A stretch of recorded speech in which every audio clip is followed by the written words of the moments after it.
Boa tarde a todos.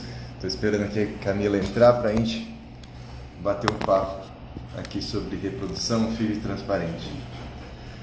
Vamos ver se a Camila já entra. Opa, a Camila entrou. Vamos ver se eu consigo colocá-la aqui. Camila Silva.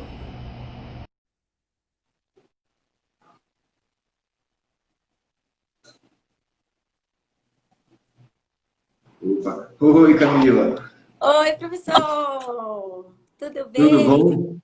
Muito bom te ver. Muito obrigado aí por participar da nossa reunião aqui de sábado ao meio-dia, que está começando a virar um clássico da CMA, o nosso live do meio-dia do sábado. Em vez de almoçar, a gente vai bater um papo aqui, então. Muito bom. Primeiro, eu gostaria de agradecer. Segundo, falar que é um prazer enorme estar trabalhando contigo de novo, depois de um tempo que a gente se viu. Você estava da minha última turma lá da residência. Muito bom estar trabalhando junto contigo. E muito obrigado por aceitar tanto a proposta da CMA, confiar no nosso trabalho aqui. E eu espero aí que a gente possa, aí, com a sua ajuda, estender um pouquinho para São Paulo, capital, para mais pessoas poderem tratar com a gente aí com o nosso ideia de reprodução transparente. Eu vi que você mandou um monte, a Kátia mandou, já temos um monte de perguntas aqui, tem umas 26 perguntas para a gente conversar. Vamos lá, primeiro eu queria que você colocasse, falasse um pouquinho aí do seu trabalho em São Paulo, o que você está achando da parceria com a CMA. Tá excelente, professor. Eu que queria agradecer a oportunidade. Sou muito, muito feliz de trabalhar com vocês também. Falo para as pacientes assim que eu confio de olhos fechados. Fui sua pupila. Foi com certeza a pessoa que mais me ensinou de reprodução. E eu acho que não só porque eu fui sua aluna, né, mas eu acho que porque a gente pensa muito parecido, né? Fazer uma reprodução simples, uma reprodução baseada em evidência, uma fertilização transparente para as pacientes, sem venda de produtos e coisas que não têm evidência. Ser sempre muito claro com o paciente, né? Então, isso para mim é eu só tenho a agradecer que a gente tem exatamente o mesmo perfil, então é um prazer trabalhar com vocês. É um prazer, tudo bem, Camila, é muito bom. Lembra da nossa conversa depois do aeroporto em São Paulo? Faz quanto tempo aquela conversa já? Ah, já tem. Foi depois de algum congresso que você foi. Deve ter uns dois, quase 2 anos. Quase 2 anos. Agora está se materializando aí essa nossa parceria. Espero que a gente fique cada vez mais juntos. Você queria colocar algum ponto ou você quer começar com as perguntas e a gente vai conversando conforme? O que você prefere, Camila? Você que sabe, eu vi que tem 1 bilhão de Então, perguntas, eu até anotei aqui, que é muita coisa. então pronto. Vamos quer começar fazendo a pergunta? Vou começar fazendo a pergunta aqui para você, que essa pergunta é muito boa. Que a gente está falando sobre essa nossa fibra transparente aí, de tirar os mitos, e tem um grande mito aqui que está colocado, que a endometriose realmente não atrapalha? Escuto tanto que endometriose atrapalha.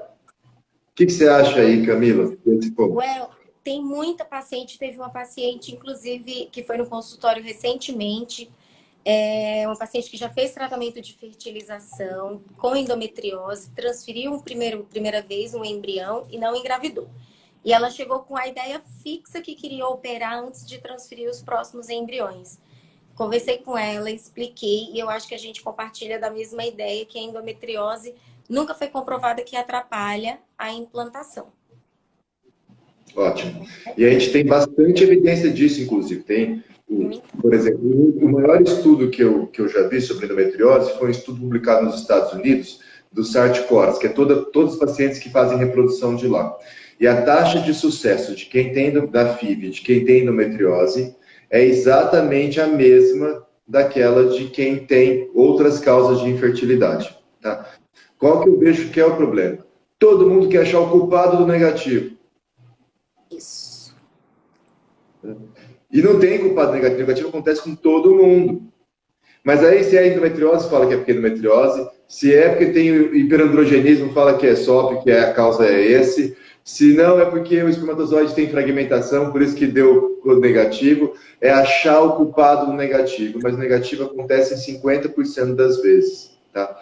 Então, aqui a gente tem um comentário aqui da cirurgia, agora até perdi. Ai, uma grande amiga, que fala, essa coisa de cirurgia para endometriose, sim, a gente tem várias pacientes, tem até um relato aqui nos comentários de pessoas que acabaram com reserva ovariana, reduziram aí drasticamente a chance de sucesso da FIV por fazer cirurgia para endometriose. Então, a gente tem muitos exemplos de pessoas, porque a cirurgia para endometriose depende demais da habilidade do cirurgião, tá? Então, tem que tomar bastante cuidado e não vale a pena. Cirurgia para endometriose é para dor. Exatamente, eu explico para elas, mas é muito difícil. Assim, tem até uma paciente recentemente que fez congelamento de óvulos comigo por endometriose. Ela tinha um endometrioma grande no ovário e o médico dela da endometriose tinha certeza que precisava operar. Eu falei para ela, você vai perder o ovário, vai diminuir sua reserva. Ela confiou, estimulou, coletou e acredite se quiser, o ovário dela do endometrioma, que ela ia acabar perdendo, foi o ovário que mais respondeu. E aí eu falei para ela, imagina se você tem operado, você não ia ter coletado nada. Então ela ficou super feliz. E eu comentei até no curso que a gente teve agora, a gente teve um curso para médico aí com 10 pessoas, eu comentei exatamente isso com eles. Existia uma lenda de que o endometrioma, da endometriose ovariana, reduzia a reserva ovariana. Por quê? Porque do lado que tem endometrioma, se contava menos folículos. Tá? Mas o que a gente viu depois? Que você vê menos folículos, porque é mais difícil de ver folículo quando tem endometrioma. Mas quando vai para a captação de óvulos, o número de óvulos obtidos no ovário com endometrioma é o mesmo do ovário que não tem endometrioma. E vem mais óvulos por folículo contado, mostrando que, na verdade, a gente tem a dificuldade de contar os folículos pequenos. Então, a endometriose não prejudica a implantação, o endometrioma não prejudica a reserva ovariana. O único motivo para se considerar a cirurgia, mas que eu acho que não vale, é porque quem tem endometrioma tem um risco um pouco mais alto de infecção na captação de óvulos se a gente perfura o endometrioma. Só que aqui a gente já tem 4.000 captações de óvulos, nenhuma infecção intraperitoneal, então não é uma preocupação que eu vejo que realmente cabe, tá? Mas existe isso, até porque a gente tem muito cuidado para funcionar o ovário com endometrioma, a gente tenta nunca colocar agulha no endometrioma para não perfurar, para não levar a infecção, e se funciona a gente tenta lavar, entra com antibiótico para minimizar o risco, tá? Mas seria o único ponto. Mais algum comentário? Uma paciente minha mandou como que funciona a coleta de óvulos com paciente que tem endometrioma. Acho que a gente até respondeu aí. Exatamente. A gente faz de tudo para não abordar o endometrioma. Eu só vou, e a gente tenta desviar, a sonda vira ao contrário, a gente faz de tudo para tentar entrar com a agulha, passa na borda do ovário para chegar no folículo de trás. Somente vou funcionar o endometrioma se eu tiver uma grande quantidade de folículos atrás, às vezes é o único folículo que a pessoa tem. Então, assim, quando valer a pena, considerando o risco-benefício, aí a gente perfura o endometrioma, aspira o endometrioma, e aí depois acaba funcionando esse folículo que é importante. Então, a gente só faz isso quando valer muito a pena, tá? Se não valer a pena, vale mais deixar um folículo, 1 ou 2 folículos atrás do endometrioma e não perfurá-lo para minimizar o risco de infecção, do que perfurar sem preocupação. Tá? Então, eu acho que essa é a nossa abordagem e vem vindo muito bem, porque a gente não teve infecção até hoje. Sempre tem uma hora, né? Mas até o momento não, são 4.000 casos. Aqui tem 2 perguntas, olha, sobre biópsia embrionária. Eu até coloquei uma vez, colocar qualquer porcentagem de embriões euploides que tem, tá? E como funciona e quando é indicada. Qual que é a sua visão aí, Camila? O que você manda? Vou falar primeiro da proporção de embriões e depois, para você colocar um pouquinho, a proporção de embriões alterados. Tá? Vamos falar embriões normais na biópsia, tá? A gente sai de 80% de embriões normais com menos de 30 anos para 10% após os 43, 44 anos. Tá? Então, é essa a variação. Cai de 80% de normal para 10% dos normais. Então, com a idade, a gente produz menos embriões e cada embrião tem menos chance de virar um bebê. Tá? Então é isso que a gente tem. E agora da biópsia. O que é a sua opinião aí, Camila, sobre a biópsia embrionária? Quando fazer? Eu sempre explico para as pacientes que a biópsia ela nunca é obrigatória, a não ser que o casal tenha uma doença genética que a gente sabe que ela já existe, e aí é feita uma biópsia específica para ver se esse embrião também é portador dessa biópsia. Na questão de ver alterações genéticas gerais, que aí seria a biópsia que elas mais perguntam, eu sempre explico, essa biópsia ela nunca é obrigatória. É um procedimento que pode ser feito se a paciente quiser, né? Mas ela vai aumentar o custo da fertilização, não vai aumentar realmente a taxa de gravidez dessa paciente. E eu falo, se a biópsia pesar no seu bolso, e se você estiver preocupada com isso, guarda esse seu dinheiro para, se você precisar fazer um novo estímulo, você não ter gastado esse dinheiro com a biópsia, que já não vai aumentar a sua chance de gravidez, né? Eu acho que isso é o mais importante. Fantástico. Eu acho que é isso mesmo. A questão da biópsia tem que, às vezes, ficar claro para as pacientes que biópsia não reduz risco de malformação. Não tem nada a ver com o bebê perfeito. Tá? Não faz nada disso. Na verdade, tem até dúvida se causa mais malformação ou se reduz malformação. Tá? Biópsia serve para reduzir o risco de ter um bebê com síndrome de Down, Turner claricado, não pega autismo, não pega nada de outra doença, não vai pegar daltonismo, não vai nada disso, tá, gente? Então, isso é uma coisa que tem muito essa ideia de que faz biópsia para ter um bebê perfeito. Isso é a maior enganação que existe, tá? Não tem nada a ver com isso. Tenho até paciente que procura com um aborto de repetição. E aí fala, vou fazer biópsia porque tenho certeza que se eu fizer agora eu não vou abortar. E a gente sempre explica, primeiro, que você fazer a biópsia não vai te garantir uma gravidez e também não vai garantir que você não vai abortar de novo, né? As pacientes, elas procuram muito achando que isso vai resolver o problema delas e, infelizmente, não resolve. O único cenário em que a biópsia fica um pouco mais favorável, eu vejo, são pessoas com boa reserva ovariana e com alto risco de aneuploidia.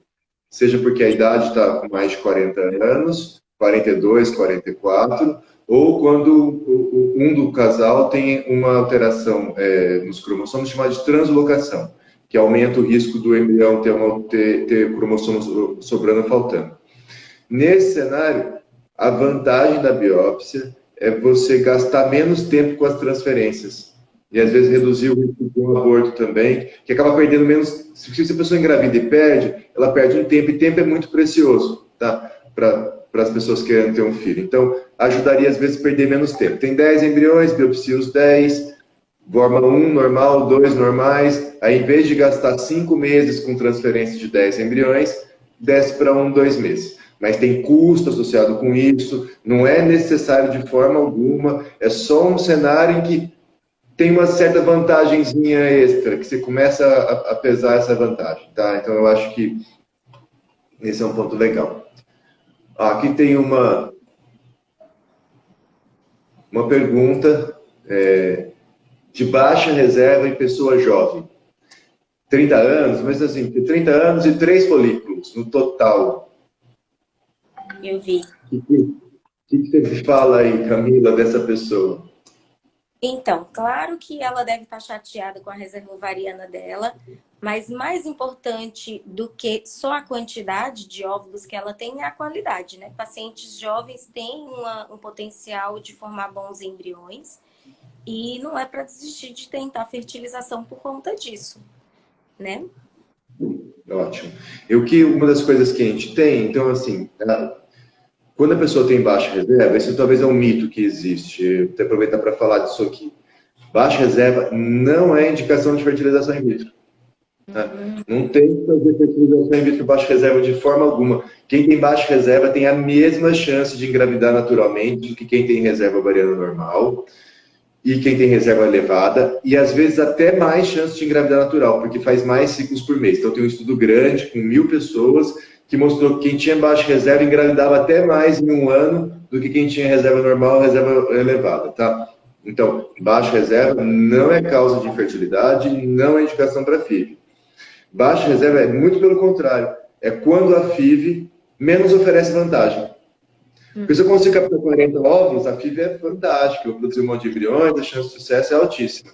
Se eu vou captar 2 óvulos, e às vezes a média precisa de 3 a 5 óvulos para um embrião, então se eu capto poucas vezes eu nem formo embrião. Tá? Então isso é importante a pessoa ter a ideia que tem poucos folículos, que a chance de sucesso na fertilização in vitro cai. Tá? Cai porque ela é independente, quanto mais óvulos, mais chance.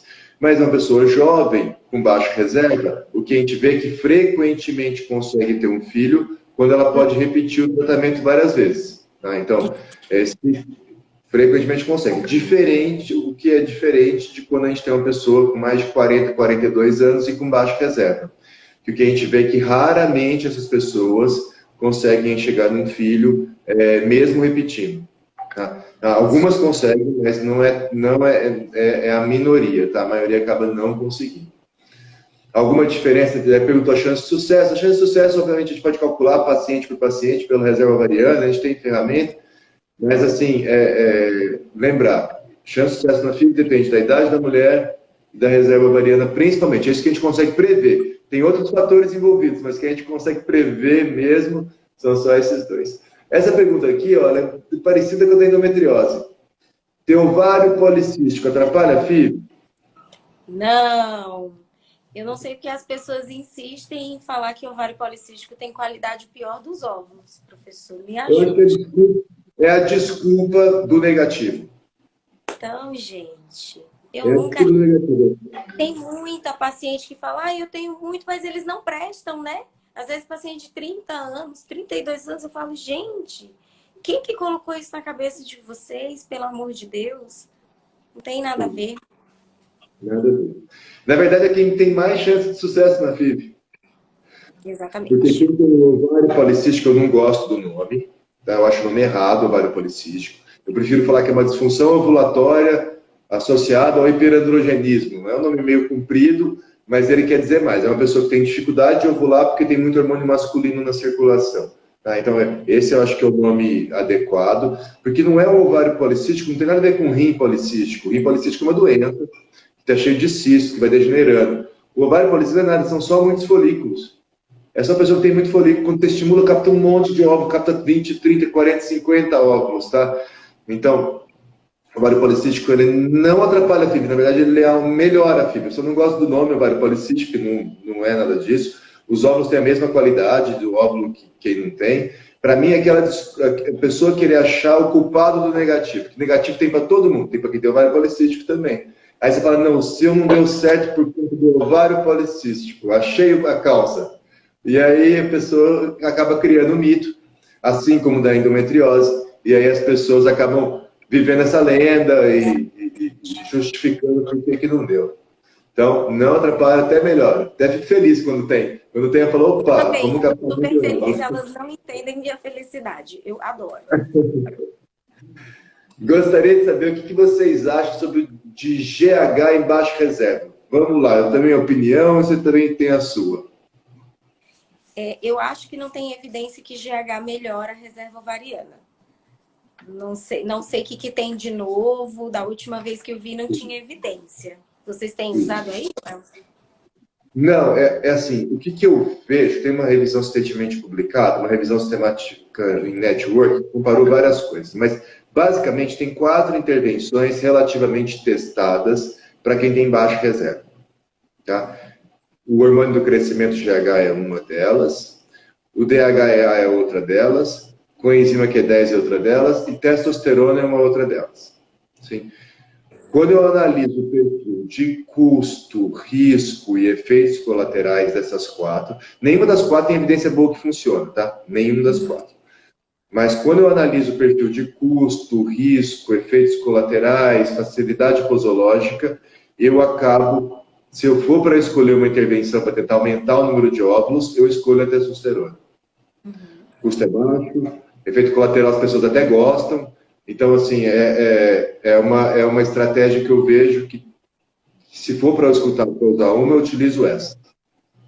E tem alguma evidência que funciona. Por exemplo, a paciente que tem muito hormônio masculino no ovula tem um monte de folículo e capta muito óvulo. Os transgêneros, mulheres que viram homens e usam hormônio masculino, quando faz ultrassom tem muitos folículos. Isso. Então, assim, não é uma evidência forte, de forma alguma. Eu realmente não sei se funciona nenhum desses 4. Então, nenhum dos 4 eu sei se funciona. Eu não acho que vale a pena gastar nem tempo, nem muito dinheiro com coisa que a gente não sabe que funciona. Se for para escolher um dos 4, a testosterona tem um perfil bom que custa R$40 para 3 meses de tratamento. Tá? Então, é muito baixo o custo. É fácil de aplicar e os efeitos colaterais são bons. O GH não é baixo o custo fica alto. Durante uma estimulação sai R$1.000 a mais que adiciona. O coenzima Q10 e o DHEA também aumentam bastante o custo do tratamento. Então, visto os 4, eu não ficaria. Pronto. Aqui. Então, já foi. Essa pergunta aqui é muito boa. Tem muita gente com essa dúvida aqui. Ó. Usando o óvulo do lado, pode ter rejeição? Não. Calma. O não é que vai dar certo sempre. Tem muita paciente que acha que é como se fosse uma transfusão de sangue, né? Que a gente precisa fazer uma compatibilidade do sangue de quem recebe para o sangue de quem doa. A ovodoação ou a doação de embriões, por que ela funciona até mais do que os outros tratamentos, às vezes? Porque, por lei, são pacientes jovens que fazem essa doação. E quanto mais jovem a paciente, maior a taxa de gravidez. E essa taxa de gravidez ela é transferida para a paciente que recebe. Então, pelo contrário, quem está recebendo tem uma maior chance de engravidar, às vezes, do que outras pacientes que estão fazendo com óvulos próprios.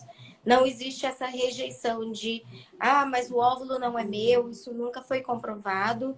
E, pelo contrário, é onde a gente tem mais sucesso, né, Well? Onde a gente mais vê positivo. Eu acho que esse ponto todo, Camila, tem da lenda da imunologia da medicina reprodutiva. Crossmatch, corticoide. Você até torceu o nariz agora, de tanto que doeu, arrepiou, velho. Então, existe essa lenda enorme que tanto da medicina reprodutiva, da parte de fertilização in vitro, como também aborto de repetição. E aí que inventa 1 milhão de estratégias sem nenhuma comprovação para enganar as pacientes. Na minha cabeça, só isso, vender tratamentos inefetivos. E aí acaba criando a lenda, já que o espermatozoide atrapalha, então se for usar o óvulo doado, atrapalha. Para mim, o resultado do óvulo doado ser melhor no mundo inteiro do que com o óvulo próprio, mesmo quase para a mesma idade, comprova que não existe nada relacionado com a imunologia reprodutiva, porque tanto faz, tá? Tanto faz. O embrião sempre vai ter muito do DNA diferente da mãe, sempre vai ter um monte de antígenos diferentes, mas o útero, ele tem, assim, a gestação, a placenta e o útero, ela é feita para isso, selecionada para funcionar bem. É um outro corpo, tem outros antígenos, mas não causa nenhum problema e consegue sobreviver e levar bem. Então, não se preocupe com isso. Não dá certo sempre o óvulo doado, não. Mas onde a gente tem mais sucesso, a gente consegue 50% de chance de sucesso, tá? Com um tratamento. Então, é muito melhor que a média. Lembrando que na Europa, nos Estados Unidos, em geral, são 5 fertilizações in vitro para cada bebê, tá? Até mais que isso. E aí, você conseguir 50% com o óvulo doado é bem mais que a média, tá? 2 vezes maior que a média. Muito bom. Aqui. Essa aqui não é nenhuma pergunta. Tentou há 4 anos, não conseguiu, tem 37, já está cansado. Então, isso eu estava comentando com eles também nessa reunião de hoje. Não, tirando alguns casos, a FIV nunca é indicada. Não tem indicação para fazer FIV. Eu tenho amigo que fez FIV sem nunca ter tentado. Tá? Só porque a mulher tinha 40 anos, ele quis apressar, não quis perder tempo, ele queria ter 2 filhos. Então, ele preservou a fertilidade, congelou o embrião e depois transferiu. Fez um outro ciclo para transferir, conseguiu o filho e tem embrião congelado para ter o segundo. Fertilização in vitro é sempre uma opção, é uma ferramenta para acelerar a gravidez. E aí tem que ser discutido questões de custo, dos riscos do tratamento, da chance de continuar a engravidar naturalmente e da chance de engravidar por FIV. Você coloca, então a consulta que eu faço com os pacientes, meu objetivo da consulta é explicar todas as probabilidades, as chances que cada decisão acaba levando, para que o casal possa escolher fazer ou não fazer a fertilização in vitro sem ter arrependimento após. Então, esse é o ponto. O maior problema de não fazer a fertilização in vitro é o tempo passa, a reserva ovariana vai caindo e a qualidade dos óvulos também. Você vai ter mais, cada óvulo tem menos chance de ter um bebê. Então, esse é o preço principal de se pagar ao não fazer a fertilização in vitro. É que quando, se precisar fazer, a chance vai ser mais baixa, talvez tenha que fazer mais tratamentos até atingir um bebê. E às vezes acaba ficando mais caro, tá? Então é uma decisão aí difícil e tem que ser sempre pesada. Não tem saída, não tem indicação. Não é faz FIV, não tem nada com isso. Você tem que pesar, ver o custo, o que isso representa com a sua moral, com os seus princípios. E aí você avaliando tudo isso, com uma boa consulta, que a pessoa te explique bem, você vai poder escolher adequadamente se faz ou não. Exatamente. Tem algum outro ponto para isso aí, Camila? Você está mais ou menos certo isso que eu falei? Não, tá no seu bem isso também. Eu explico. O que eu mais friso na consulta realmente é o fator idade, né? Eu explico para as pacientes que ela, dependendo do caso, óbvio, ela pode partir para qualquer tratamento que ela deseje, mas sempre de olho no tempo. Tem muita paciente que às vezes passa, que está um pouco perdida ainda no que ela vai fazer, no que ela espera na consulta. E aí, quando a gente mostra todas as taxas, principalmente relacionadas à idade, aí todas elas viram a chavinha. Fala, nossa, eu não fazia ideia. E aí, quando eu falo eu não fazia ideia, é geralmente esse o fator que faz a paciente ir direto para a fertilização, né? Principalmente a idade e a taxa de sucesso. Exatamente. Porque lembrando que atrasar dificulta depois, se precisar fazer a FIV. Então, o maior problema de tentar naturalmente é que se não der certo, dificulta outro lado. Dificulta a fertilização in vitro. Isso é muito difícil, é muito subjetivo, tá? A outra pergunta é igual. Olha lá, 35 anos, já fiz cirurgia para endometriose. Continuo tentando natural ou passo para FIV? A escolha é pessoal. Tá? Exatamente. Eu fico bem coitada, né, nesse caso, na verdade. É uma paciente Pode jovem, falar. é uma paciente de 35 anos, é jovem, mas é um jovem que o ideal seria aproveitar essa idade dela, né? Já tem quase um ano que operou. Fica um pezinho bom aí para você ir para fertilização. Não minto, não. Eu sou muito a favor da paciente aproveitar a idade dela. É muito frustrante quando ela chega com 39, 40 anos e fala, nossa, por que não me avisaram? Por que eu não sabia? Eu tinha um ginecologista tão bacana que só me passava pílula e nunca me aconselhou isso. Então, é importante a gente frisar muito essa questão. Eu acho que um dos problemas, Camila, é o seguinte. Atualmente, a gente usa demais óvulo doado. Demais. Usa muito, muito, muito, muito. Só que ninguém sabe. Ninguém sabe. Nem o médico, nem o ginecologista. O que acontece? Geramos a lenda, a reprodução gerou uma lenda, não é para o nosso objetivo, mas é porque é total direito da paciente não contar. Tá? A gente nunca vai contar, é sigilo. Então a gente gerou a lenda que é fácil, faz filho com 40 anos e engravida. Faz filho com 44 anos e engravida. Sim, a gente faz filho com 44, 50 anos e engravida. Mas são poucas as vezes que são com óvulo próprio. Tem quem consegue? Claro que tem. Mas frequentemente acaba tendo que recorrer ao óvulo doado. Isso gerou a lenda, então, que é fácil até para o ginecologista. Aí o médico ginecologista fala assim, não, é só atrasar. Eu tenho um monte de paciente que foi lá, fez filho com 40 e poucos anos e voltou grávida, porque a paciente não conta nem para o médico. Tá? Então, esse é o ponto que geramos essa lenda, e somente quando as pessoas divulgarem que precisaram usar óvulo doado, mais gente falando sobre isso. Aí vai ter mais gente se preocupando com a idade, porque eu não vejo ninguém, olha, que a gente faz fertilização in vitro. Congelamento de óvulo é 1% dos casos. Era para a gente ter mais congelamento de óvulo que fertilização in vitro. Porque era para quase todo mundo congelar óvulo, porque todo mundo está deixando para ter filho depois dos 35. Mas não tem. Então, o que eu costumo falar do congelamento de óvulos é que é igual seguro de carro, a gente tem que fazer para não usar. Exatamente, eu falo, é a poupança. É seguro, a gente faz para não usar. Então, e qual que é o ponto? Opa, chegamos em 100 pessoas, muito obrigado a todo mundo que está participando aqui da gente, muito obrigado. Muito bom. Tá travando depois. Tá travando para você aí, Camila?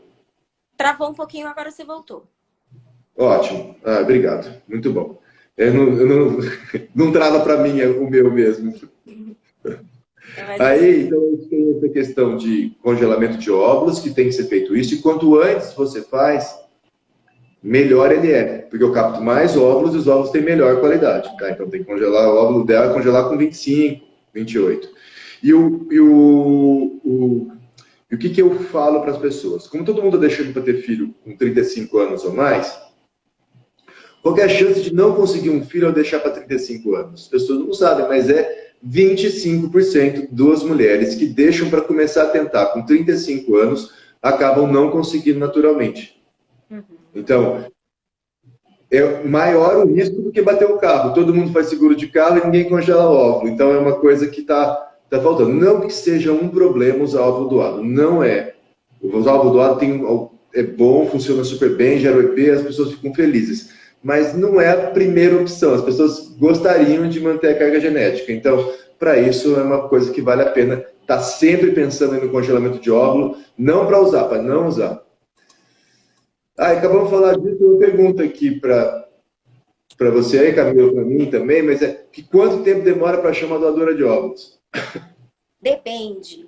Depende muito do perfil da receptora, principalmente, né? Quanto mais a gente tenta fazer um pareamento da receptora com a doadora. Então, se a paciente que vai receber esses óvulos é loira, tem olhos azuis, é uma paciente alta, tem um tipo sanguíneo mais difícil de encontrar. Então, é um pouco mais difícil, às vezes, encontrar essa doadora, porque a gente tenta encontrar uma doadora que tenha características físicas semelhantes.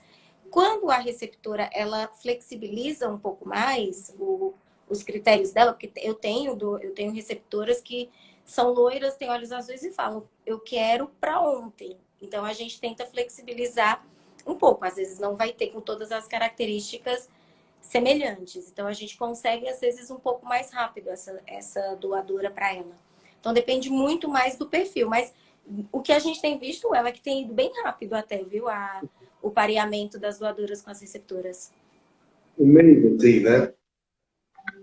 Então, Isso, assim, se não tiver... Muito rápido, um mês. Muito então, se não rápido. tiver... Às vezes menos. Se não tiver restrições, muito... Então, eu tenho 1,85 m e sou japonesa. Puxa vida, como é que eu vou arranjar? É tão difícil. 1,85 m e japonesa vai ser difícil encontrar. Tá? Mas, assim, aí vai... Se a pessoa quer que uma doadora seja muito parecida com ela tem e é sangue B negativo, tá? Então, quando começa a pegar questões que vão dificultando ou encontrar, que vai ser uma proporção pequena das pessoas, vai demorar muito mais tempo. Tá? Então, o que a gente tem? Se eu pensar, 1,60 m é a estatura média. 1,70 m já é menos de 5% das mulheres, 10%. Eu quero 1,80 m, vai demorar demais para conseguir, tá? Então, tudo isso é uma coisa para a gente conversar com o casal e saber que quanto menos comum é o tipo físico que ela está procurando, mais tempo demora. Simplesmente por isso, tá? É correto fazer a transferência de embrião quando o ovário da mulher está com muito volume? Não tem, eu acho que talvez seja alguma paciente que transferiu a fresco, que o ovário ainda estava um pouco estimulado. Elas se preocupam muito. Nossa, mas tá cheio de cisto, o ovário tá grande, isso aí não vai atrapalhar? Não atrapalha. A maioria das vezes é resquício só da punção e não tem problema. A gente desincroniza a maioria das vezes a coleta de óvulos com a transferência. Como a gente tem tudo muito bem controlado, isso não costuma ser um problema. Então, o problema da taxa de gravidez, nenhum. Tá? Então, se o paciente produziu embriões, está com os ovários muito grandes mesmo, muito, muito, muito grandes, para a chance de gravidez é nenhum problema. Você coloca o embrião e implanta normalmente. O problema, quando o ovário está muito grande, é que se ela engravidar, a gente pode ter uma síndrome de hiperestimulação ovariana prolongada. Então, quando a pessoa não engravida, quando a gente não transfere o embrião, ela não vai engravidar, em 7 dias ela está boa. Tá? Mesmo que o ovário fique muito grande, vai ficar com desconforto, mas em 7 dias ela está boa. Se a pessoa engravida, aí complica, porque aí se arrasta por semanas, meses, às vezes, tem que ficar no CTI, é uma questão bem mais delicada. Então, a questão do ovário muito volumoso é delicado, aqui a gente avalia todos os casos, se pode ou se não pode transferir, se é melhor congelar, até porque o congelamento é tranquilo, não reduz em nada a chance de sucesso. Então, sempre que a gente tem um certo medo de hiperestimulação, acho que vale a pena congelar. Aqui, 9 folículos com 39 anos, você acha que está bom? Isso é bom ou ruim? É muito questionável. A gente calcula uma probabilidade, tá, de sucesso para o tratamento, até para fazer as contas, se fosse o caso. Aqui, ó, 39 anos, 9 folículos. Só para aproveitar que eu estou com a ferramenta aqui na minha frente. E aí isso dá uma chance de sucesso de 20% por tratamento. Já tenho a calculadora aqui, eu já estou usando, estou com ela na minha frente.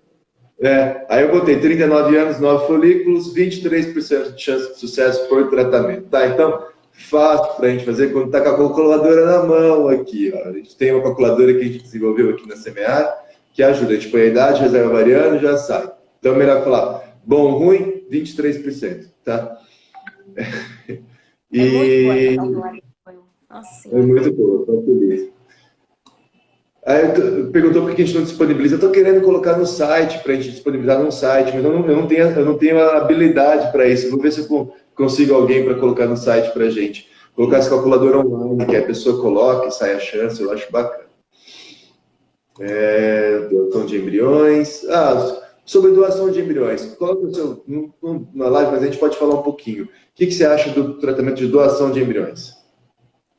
Eu gosto bastante. Inclusive, eu tô com uma paciente que até fez uma pergunta no meu.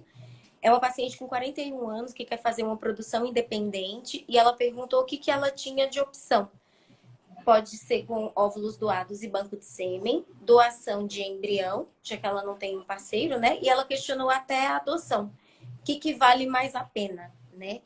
É claro que tem as questões sociais, o que ela pretende, o que ela quer, se ela quer gerar essa criança, se ela quer passar pela gestação ou não. Mas a doação de embriões, eu vejo ela como uma boa alternativa com uma taxa de sucesso também muito boa, né? Segue os mesmos critérios para doação de óvulos, sempre pacientes com menos de 35 anos, as mulheres que doam, e isso aumenta muito a taxa de gravidez também. Né, fica por volta também dos seus 50% de chance. Algumas vezes pacientes mais velhos, produção independente, ou que tem um fator masculino associado grave, que não querem submeter o marido ou algum procedimento, ou não querem recorrer a banco de sêmen, a doação de embrião é uma alternativa que eu gosto muito, eu faço bastante também. Ótimo. A doação de embrião é o tratamento mais simples, mais fácil que tem. Você não tem muito esperança, o embrião está congelado, só descongela e transfere. Então é ótimo. O embriãozinho está só esperando o útero quentinho para desenvolver e gerar todo o trabalho, despesa, alegria que a criança gera, tá? Então funciona super bem, é simples e de única coisa só. Então, por exemplo, paciente de 41 anos, uma vez com baixa chance de conseguir com óvulo próprio. Vai pesar no tempo que ela... Porque ficar perdendo muito tempo para conseguir engravidar também é ruim. A pessoa quer o filho para agora, ela não quer fazer 10 meses tentando com óvulo próprio, às vezes não conseguir. Isso acaba saindo caro, porque cada paleta de sêmen congelado doado acaba tendo um custo, então também tem a questão de custo associado. E aí você avalia, para cada casal, uma coisa vai ter pesos diferentes, para cada pessoa. Tá? Mas a doação de embriões é uma estratégia fantástica, funciona muito bem. Tem todas as vantagens da FI, vai ser filho da mesma forma, igualzinho. O único ponto é que não tem carga genética de nenhum dos dois do casal. Tá? Não vai ter carga genética nem do pai nem da mãe. Quando é doação de gametos só de um lado, a gente tem a carga genética de um dos dois. E aí fica mais fácil. Então, assim, o único lado negativo da doação de embriões é que é mais difícil omitir essa informação depois que a criança nasce. Porque é difícil fazer um pareamento que funcione tão bem. Então, acaba, às vezes, o tipo sanguíneo, porque tem que comparar, é muito difícil, tá? Então, quando a gente faz doação de embrião, a gente pede para o paciente sempre ter ciência disso, de que pode ser que não consiga omitir. Pode ser óbvio que não se trata de um filho genético do casal. Isso é quando é só doado só de um dos lados, só o gameta masculino ou só o feminino, aí frequentemente dá para a gente omitir essa informação com tranquilidade. Embriões, hipogonadismo hipogonadotrófico e baixa reserva. Ovodoação? Pergunta para você. Hipo com baixa reserva. O hipo a gente pode estimular sim, né? Claro que aí tem a questão da baixa reserva. Pode tentar com óvulos próprios, não tem problema. E ela que vai falar quando que ela quer, o quanto que ela quer tentar, quantas vezes, se ela quer submeter a estimulação. Se ela falar, não quero passar por esse procedimento, quero ir direto para a ovodoação, não tem problema nenhum. Mas é possível sim estimular um hipogonadismo hipogonadotrófico, sim. Não muda praticamente nada, tá?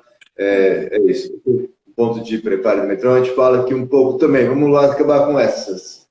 Existe parcelamento? Sim, tem parcelamento, tá? Mas aí essas dúvidas comerciais a gente deixa, pode ligar, ver, tá? Não tem necessidade da gente conversar aqui. Vamos falar um pouco mais da parte clínica. Se é embrião doado ou óvulo doado? O que é melhor para ter sucesso? É igual, é mais questões de parecer, de se aproximar do casal. Então, quando eu pego doação só de um lado, a criança vai ficar mais parecida com os pais, vai ficar mais fácil de se misturar. Quando o embrião é doado, é um pouco mais difícil a gente conseguir isso tudo, tá? Mas é a única diferença. Sobre o ERA, quem já engravidou? Vou fazer essa pergunta, é muito difícil. Sobre o ERA, quem já engravidou naturalmente precisa fazer o teste? Nem quem engravidou naturalmente, nem quem está fazendo fertilização. Eu acho que o ERA é o exame que eu menos gosto quando as pacientes perguntam, porque nunca se comprovou que o ERA funciona. É um exame caro.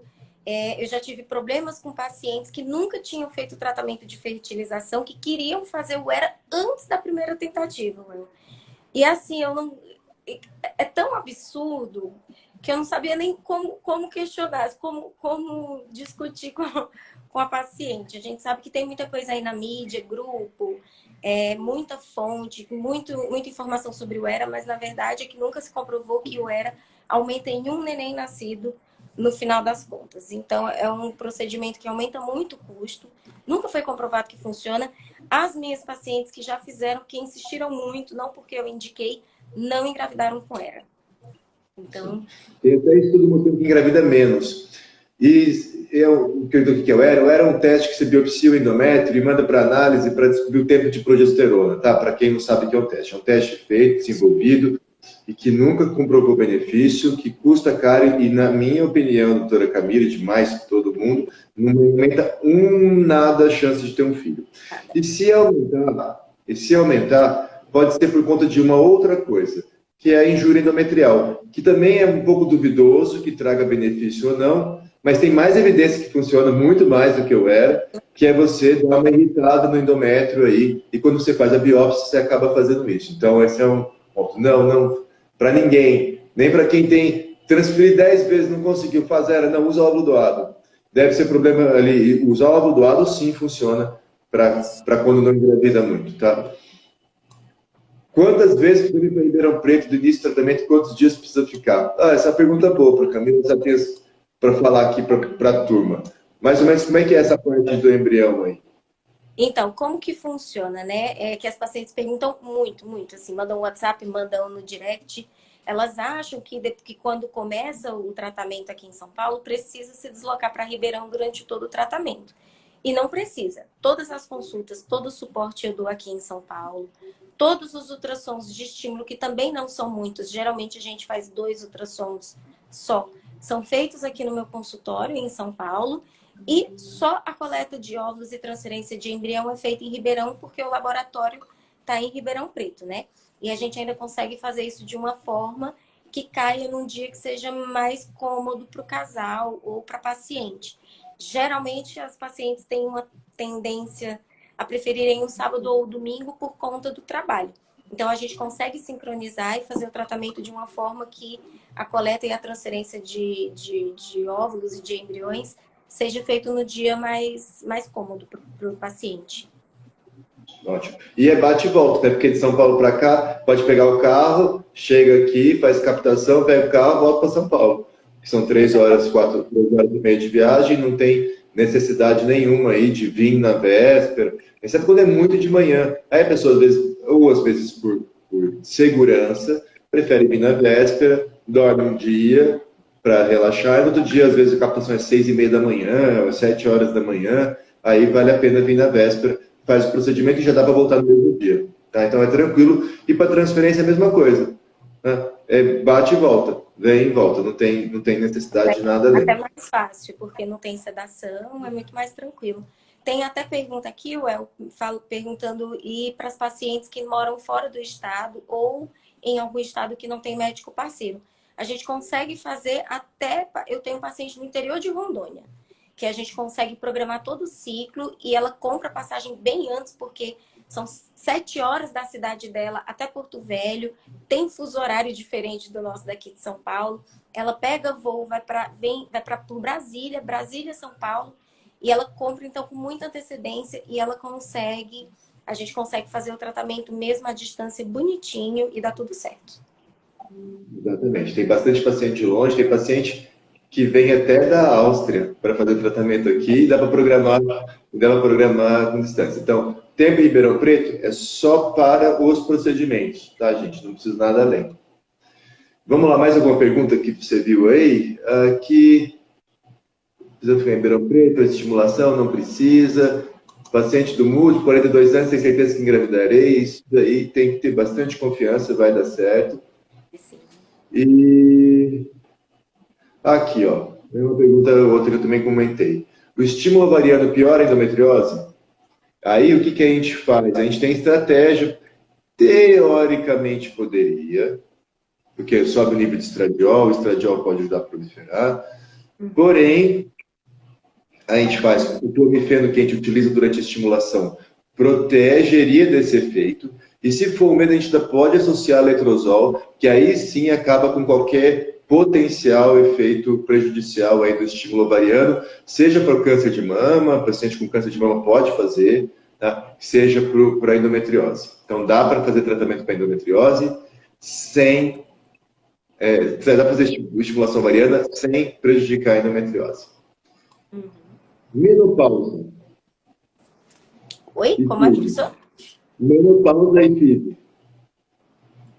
Não ouvi, não te entendi. Não, menopausa. Menopausa e fertilidade. Então, não tem problema nenhum. Nem menopausa precoce e nem menopausa de paciente fisiológica após os 40 anos. Porém, nesse caso de menopausa, a gente precisa recorrer ou a óvulos doados, desculpa, ou a embrião doado, né? Porque já que a reserva ovariana esgotou, a gente não tem como estimular a paciente, né? Tá ótimo. É isso, assim, dá para tentar pegar um folículo aqui também, mas assim, é raro, é inadequado. É querer dar soco em ponta de faca. Muito difícil, tá? Eu tenho uma que entrou em menopausa precoce, que fez quimioterapia, tinha 19 anos, e eu achei que não fosse conseguir nada, FSH alto, mas foi acompanhando com ultrassom, sem nenhuma medicação, nada, cresceu um folículo, ela quis vir captar, e aí eu consegui um óvulo maduro para congelar, com 19 anos. Tá? Mas é um óvulo de 19 anos, ela está tentando de novo, mas não cresce folículo, é bastante sofrido. Tá? Então, em geral, menopausa, a indicação é óvulo doado, embrião doado, funciona bem. Tem pergunta aqui recorrente sobre preparo do endométrio para transferência de embriões. E essa é uma situação que tem várias escolhas. O que você acha que é preferido para você, Camila? Como é que é a sua ideia? Depois eu posso falar a minha. Prof, eu costumo fazer uma mistura de transdérmico com oral, mas depende muito da paciente. Eu tenho, por exemplo, essa minha paciente lá do interior de Rondônia, ela não consegue encontrar o gel. Então, eu faço todo o preparo com medicação oral mesmo, que é a Primogina, né? O mais comum que a gente usa. Então, depende muito. Todos eles funcionam, têm o mesmo efeito. Tá ótimo. A gente tem aqui, na CMEC, a gente, como padrão, 3 tipos de preparo. Tá? Tem o preparo natural, que a gente faz com fita de LH, que é o que eu mais faço. Eu gosto dele porque é menos medicamento, a pessoa tem menos efeito colateral, então minha preferência é natural com fita de LH. Tem um outro que eu faço menos, que é o com choromon, com coromon, com HCG, que é olhar o folículo e quando o folículo está grande, a gente, mais de 14 milímetros, a gente usa o HCG para datar a ovulação, tá? Mais 14, 16. Também funciona bem, também é bom. E tem o terceiro, que é artificial, tá? Que é artificial, com estrogel, com primogina, natif, tem um monte de opções aí para se utilizar, tá? E uma progesterona, geralmente do Faston ou Drogestan, e tem outras opções mais caras que a gente acaba não utilizando, geralmente acaba usando do Faston e em segundo, do Faston e o Drogestan. Qual que é a diferença? Para quando eu escolho um, quando eu escolho o outro, tá? Então, o natural com fita de legal com HCG é muito parecido, é só a forma que faz, mas as duas funcionam bem. E tem o artificial. Vantagem do natural, usar menos medicação. Tem menos efeito colateral, gasta-se menos. Tá? Porque os medicamentos acabam custando, acaba usando depois que transfere, acaba depois do teste positivo, então acaba que tem um custo maior. E o natural, então essa é a desvantagem dele, mais medicação. E qual que é a vantagem dele? Permite uma flexibilização maior, eu consigo colocar a data da transferência.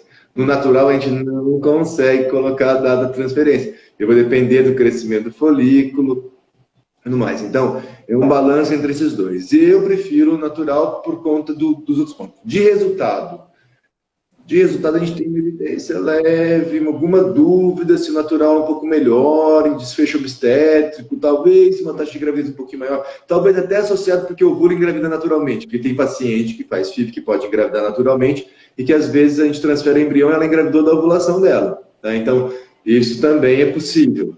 Então, tem até um incrementozinho ali na chance de ter um filho por esse lado. Mas não é algo que a gente deve considerar na escolha, tá? Então, assim, a diferença se existir é pequena, é mínima, é irrelevante, tá? Do ponto de vista da prática. A diferença que tem que se guiar mais é custo, efeito colateral, dificuldade de tratamento e flexibilidade, tá? Que o artificial facilita. Você quer transferir que dia? Você consegue colocar, tá? Então é isso. E aí normalmente a gente faz um ultrassom e uma dosagem hormonal durante o preparo para ver se está tudo certo. Mas é basicamente isso daí. Como é feita a coleta de óvulos em paciente com endometrioma, a gente já explicou bem, né? Já colocou bastante. Preparo de endométrio na menopausa. E também tem isso, esqueci de falar. Que é esse ponto. Tem situações que o natural não dá. Se eu não confio, o artificial sempre dá. Se eu não confio na reserva ovariana da pessoa, a pessoa que tem ciclo irregular, está na menopausa, aí é muito melhor ir para o artificial. Não vai dar muito errado. Então, tem mais chance de ficar cancelando quando o ciclo é muito irregular, e aí acaba perdendo tempo, e perder tempo é ruim. Então, não é bom a gente ficar perdendo 3, 4, 5 meses tentando preparar o endométrio para transferir, tá? A gente tem que tentar um mês, transfere, deu certo, não deu, estimula de novo, para não perder tempo. Então, em algumas situações, quando eu não confio na reserva ovariana da pessoa, que ela vai ovular, produzir direitinho, melhor é já oferecer o artificial e acabar optando por ele, mesmo com esses lados que eu coloquei, porque são mínimos, tá? Muito bom. A maioria das pacientes aqui, a gente acaba fazendo o artificial pela comodidade mesmo, para poder programar a viagem, né? Mas mais por isso. Ótimo. Eu apertei o botão aqui, estraguei tudo. Deixa eu ver se eu volto aqui ao normal. Pronto. Cada dia mais feliz, ótimo. Parei de tomar Drogestan. Quanto tempo depois veio a menstruação? Tem muita pergunta, gente. Eu estou chocada aqui. Tem muita pergunta. Muita pergunta. Aí é o seguinte, ó. De vasectomia. Essa é uma pergunta interessante. Qual que é a sua ponto para vasectomia? O que você gosta de falar para o casal que a dificuldade de ter filho é a vasectomia prévia? A dificuldade? A vasectomia, o que ela faz? Né? Ela interrompe o canalzinho onde tem a ejeção dos espermatozoides e por isso que ela é um método contraceptivo. existe a opção de fazer a reversão dessa vasectomia ou a punção testicular, que é mais conhecida como PESA. A gente vai lá nesse canalzinho, aspira e procura os espermatozoides para poder fazer o tratamento da fertilização. Qual método vai ser optado pelo casal? Aí a gente pesa muitas coisas. Idade da mulher, se pode esperar ou não, essa espera, essa demora da cirurgia e essa reversão, ver se vai valer a pena, se o marido quer ser submetido a essa cirurgia, se não tem algum outro fator associado também de infertilidade. Então, a gente procura essas coisas. Já tive paciente que queria fazer muito reversão de vasectomia. Quando a gente terminou de fazer a investigação, viu que também tinha obstrução tubária. E aí ela falou, não vou operar então a vasectomia se eu não vou engravidar espontaneamente, né? E aí partimos direto para a fertilização. Ótimo. É isso aí, exatamente a mesma opinião. E, em geral, quando a gente funciona o epidídimo em pacientes, homens que têm vasectomia, a gente consegue espermatozoide em mais de 90% das vezes. Tá? Então, mas tem que lembrar que tem esse risco também, né, de fazer a punção e não achar. É mais de 90%, mas não é 100%, tá? Então, é algo para a gente considerar. A gente está agora aqui já finalizando o nosso tempo. Agora eu aprendi a deixar o reloginho para olhar. Tem 56 minutos de... Eu nunca tinha visto que tem reloginho para a gente se programar. Eu acabei algumas reuniões aí no vácuo. A Sabina colocou que sentiu presença muito agradável. Muito obrigado aí, Sabina, pelo carinho. Após tive câncer de mama, optei por embridoação.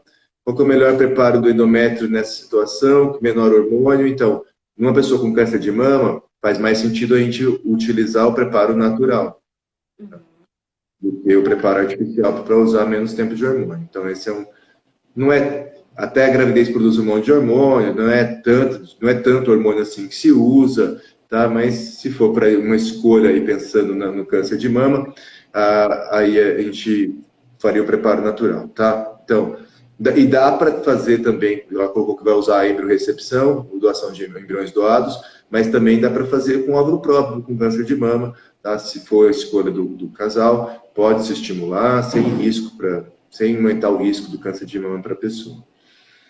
Muito legal. Bom, Camila, eu queria que você colocasse algumas palavras ali, porque já estamos com 57 minutos e meio, a gente tem só 2 minutos e meio para interromper, para terminar. Já gostaria de agradecer a todos aí que ficaram com a gente nesse nosso sábado do almoço, o almoço do sábado aqui na live da CMA, e que você colocar o que você gostaria, o que você vê para o futuro aí, o que a gente pode fazer para melhorar a chance das pessoas terem um filho. Professor, primeiro eu queria agradecer você pela oportunidade, queria agradecer todo mundo que assistiu aí a live, fiquei impressionada com a quantidade de mensagem, a quantidade de perguntas, achei super bacana. A gente pensa muito parecido, eu acho que a CMA hoje é a clínica que mais caminha assim, com resultado e com ética e com transparência, principalmente, né? A gente não se beneficia oferecendo não se beneficia oferecendo tratamento que não tem evidência. E a gente realmente tem um compromisso de fazer a fertilização da melhor forma, né? Eu sei que tem um monte de pergunta que você, às vezes, sabe elucidar muito melhor do que eu, mas eu me deixo também aí, fico à disposição. Quem quiser entrar no meu Instagram, quem quiser me mandar perguntas, se a gente não respondeu aqui agora, eu sou super solícita, tá? Então, posso responder para quem tiver interesse. Quem tiver dúvida sobre como funciona a parceria da Semear aqui em São Paulo, pode mandar direct também, não tem problema, eu respondo. E é isso. Acho que a gente tem muito ainda aí para crescer, tem muita criança ainda para fazer. As pacientes são super felizes, minhas pacientes da Semear são todas muito, muito, muito assim, agradecidas e muito satisfeitas com vocês. Então, eu queria agradecer demais. E o laboratório, eu nunca vi esse laboratório. O laboratório de vocês é, assim, incrível. Incrível, não é puxando o saco, mas é incrível. É verdade. É fruto de muito esforço, muitas horas naquele laboratório, fazendo de tudo, porque eu sei que lá é onde faz a diferença. Gostaria agora de agradecer a todos, estamos com os últimos 10 segundos aí. Muito obrigado, um excelente final de semana. E a gente vai se encontrando nas lives aqui.